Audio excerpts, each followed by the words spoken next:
نظم کا عنوان حمد، شاعر کا نام مولانا ظفر علی خان۔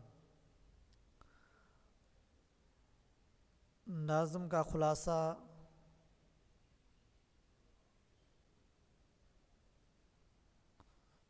اللہ تعالیٰ کے لطف و کرم سے کوئی ذی روح محروم نہیں۔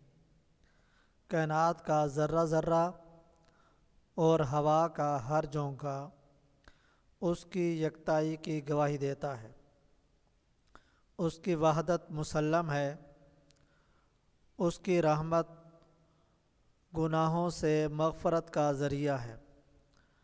غلطی کرنا انسان کی سرشت ہے، اس لیے اس سے خطائیں سرزد ہوتی رہتی ہیں، لیکن اللہ تعالیٰ ستار العیوب ہے، وہ چشم پوشی کرتا رہتا ہے۔ میرے حق میں میری افتادگی بھی اس کی رحمت ثابت ہوئی، کیونکہ میں نے گرتے ہوئے اس کا دامن تھام لیا ہے۔